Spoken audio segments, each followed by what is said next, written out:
आज आपण पाहणार आहोत पुढील म्हणी आणि त्यांचे अर्थ। जर एखाद्या म्हणीचा अर्थ तुम्हाला माहित असला तर तुम्ही समोर येऊन सांगायचा। मुलाचे पाय पाळण्या दिसतात। बघा पुस्तकातला अर्थ असा आहे, एखाद्याच्या भावी कर्तबगारीचा अंदाज त्याच्या बालपणीच बांधता येतो। सांगायचं काय सांग, उदाहरण दे चल। डॉक्टर बाबासाहेब आंबेडकरांचा भावी कर्तबगार त्यांच्या लहानपणीच त्यांच्या वडिलांना साफ दिसत होतं, कारण की त्यांना पुस्तक वाचण्याची खूप आवड होती आणि त्यांच्यावरूनच त्यांना कळत होतं की हे मोठे होऊन काहीतरी मोठं काम करतील आणि समाजाची सेवा करतील, जनतेची सेवा करतील। बरोबर आहे। श्रुतीनं दिलेलं उदाहरण एकदम नंबर 1, जगात नंबर 1 उदाहरण दिले श्रुतीनं। आता पुढे आपण घेऊ, मनी वसे ते स्वप्नी दिसे। पुस्तकातला अर्थ आहे, जशी इच्छा असेल तशी स्वप्ने पडणे। पुन्हा एकदा श्रुती आपल्याला म्हण उदाहरणासह सांगत आहे, चल। एखाद्याची जरी काही इच्छा असली नाही तर दिवसभरात जे घडलं तीच गोष्ट आपण रिपीट बोललो तर आपल्याला संध्याकाळी तेच स्वप्न पडतं। किंवा आपल्याला जर एखादी इच्छा असली, समजा मला डॉक्टर बनायची इच्छा आहे, तर आपल्याला आपण दिवसभरात काही पण म्हणतो,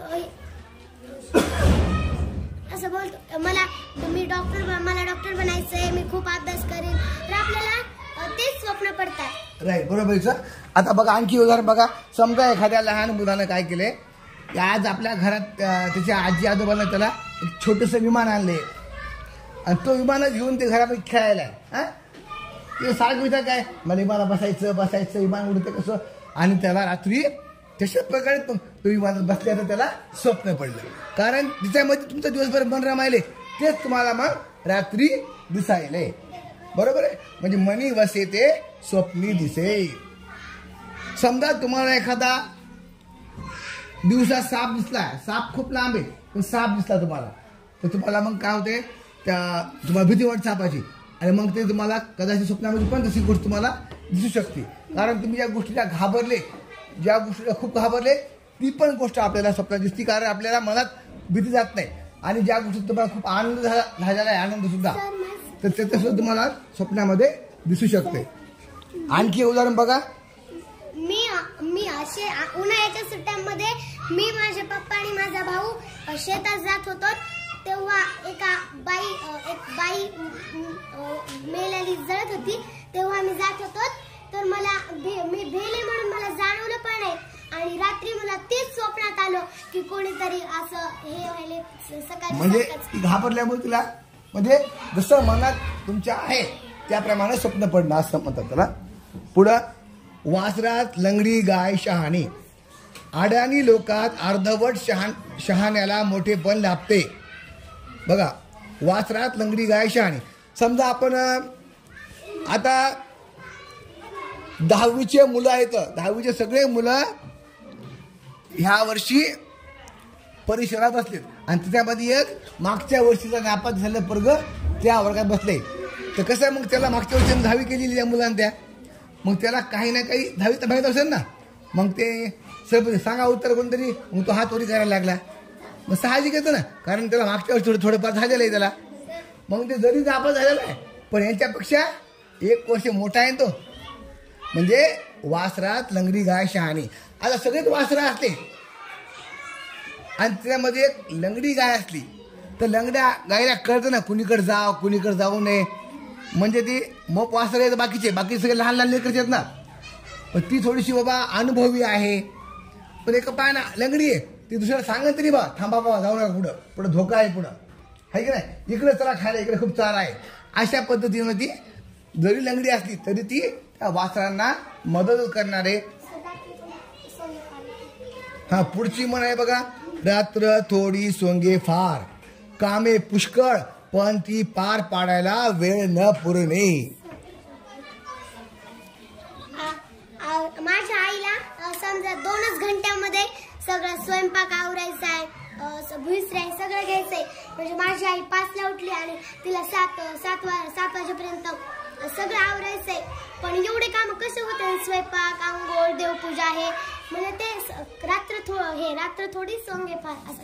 म्हणजे सांगायचं काय, वेळ कमी आहे पण करायला कामं खूप आहेत. आता माझं बघा उदाहरण, आता समजा कामं खूप आहेत. माझ्या मोठ्या मुलाची मला टीशी काढायची, इतकी अडचणी यायला तर आम्ही 2दा कॉलेजमध्ये गेलो होतो तर ते कॉलेज बंद होतं. आता रजा घेऊन गेलो तरी ते कॉलेज बंद, दुपारी 2ला गेलो तरी कॉलेज बंद. आता कसं जाऊ, 2 रजा घेऊन गेलो अर्ध्या पण इकडे सोडून जाव ते जमानं म्हणजे आहे का नाही. आता पुढे बघा शिवानी काय म्हणते, म्हणजे मला सरनी खूप अभ्यास दिलाय आणि ते 2 घंट्यातच करायचंय पण ते मला वेळच नाही पुरला म्हणून सर दुसरं शिकवायचं मला ते कसं समजेल. पुन्हा घरी आईने सांगितलं काम हिला की थोडं भांडी घासून एवढे हिला तिच्या पुढे प्रश्न पडला की बाबा आता काय करावं, मी अभ्यास करू की काम अभ्यास करू का काम करू. म्हणजे कामं खूप आहे करायला, वेळच नाहीये. त्यात पुन्हा त्या झोप येईल पुन्हा तिला, आता काय करायचं. तर इथं रात्र थोडी काम म्हणजे कसं सोंगे फार, याचा अर्थ हे फक्त मन रात्रीच लागू पडते असं नाही, दिवसा पण आहे. आता आपल्याला बघा ना, नवोदयचं शिकवायचं, स्कॉलरशिप शिकवायचं, आपले विषय शिकवायचे आणि वेळ हाय तेवढाच वेळ आपल्याकडं. याला बी म्हणायचं रात्र थोडी सोंगे फार. रोज मरे त्याला कोण रडे, नेहमीच घडणाऱ्या गोष्टीचे पुढे पुढे महत्व वाटेनासे होते. शिवानी अगोदर, मी जर आता दररोज शाळेमध्ये जाते मग मला ती सवय पडते ना दररोज शाळेत जायची, मग तेच नाही. समजा शिवानी म्हणाली पप्पा माझे पाय दुखायला मला गाडीवरून सोडा, गाडीवर शाळेतून सोडा. पप्पाने आज सोडलं उद्या सोडलं, पप्पा म्हणजे जायचो बाय बाय तुझा. मग काय झालं, ती रोजच बांधून राहिली मला गाडी सोडा. मग पप्पाला कायचं काही महत्व वाटेन गेलं, रोजच बनले बाबा पाय दुखायले असं ह्या पद्धतीची सुद्धा आपल्या होते. आता श्रुती, एखादा मुलगा पहिलीला आलाय आणि तो का नाही म्हणजे असं ते दररोज शाळेत आलाय, पहिल्या दिवशी आपल्या मनाने सगळं अंगोरे करून लवकर शाळेच्या वेळी शाळेत आला, दुसऱ्या दिवशी पण आला म्हणजे 2-4 दिवस त्याच्या आई पप्पांना आजूबाजूच्या माणसांना म्हणजे असं हे मोठं वाटू लागलं असं की एवढासा मुलगा पण दररोज शाळेत जायला मोठ्यापणाने पहिलीला असून थोडा पुढे 1-2 महिने झाल्यावर त्यांना त्याचं महत्व वाटेन असं झालं. दुसरी अशी एक पण होऊ शकते 9 दिवस नवरीची, पण ते थोडं अलग अर्थाने. आता बघा म्हणजे समजा 9 दिवस नवरीचे समजा बा एखादा विद्यार्थी मला म्हणाला सर माझं आता डोकं दुखायले, मला घरी जायचं. मला बरं जाय बाबा घरी जाय, डोकं दुखायला तू घरी जाय. उद्या पण तसंच म्हणायला डोकं दुखायले, परवा मी तसंच म्हणायला डोकं दुखायले. मग पुढे पुढे मला काय तर खोटं वाटेल की नाही, रोजच बा डोकं दुखायला म्हणायला आहे आणि घरी जाऊन मस्त खेळायला आहे की नाही. पुन्हा म्हणजे असं रोजच्या त्या सांगायला पुन्हा दुसरे लोक ऐकायला कंटाळतात म्हणजे बरोबर. तर त्याला म्हणायचं रोज मरे त्याला कोण रडे, लहान तोंडी मोठा घास, आपल्या योग्यतेस न शोभेल असे वर्तन करणे. म्हणजे एका मुलाचे वडील येतात आणि ते मुलगा का नाही त्याच्या वडील खूप मोठे असून त्याच्या तरी ते लहान तोंडी मोठा घास म्हणजे ते त्याचे पप्पा म्हटले की जाय बाळा शाळेत जाय, शाळेची वेळ झाली उठ लवकर उठ. तर ते म्हणाले साबरा मला झोपू द्या, मला नाही जायचं शाळेत, मला खूप झोप यायली. लहान तोंडी मोठा घास. छोट्या माणसानं त्याच्या वयाला शोभेल असं वर्तन करावं, इतरांना मोठ्यांना उलटून बोलू नये. त्याच्यामध्ये मग विद्यार्थ्यांना शिक्षकाला उलटून बोलू नये, घरी मुलांना आई वडिलांना उलटून बोलू नये.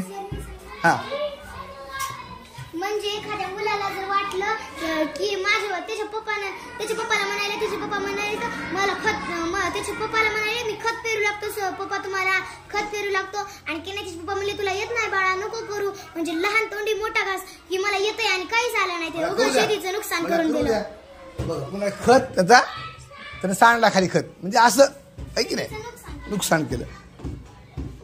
लेकी बोले सुने लागे, एकाला उद्देशून पण दुसऱ्याला लागेल असे बोलणे.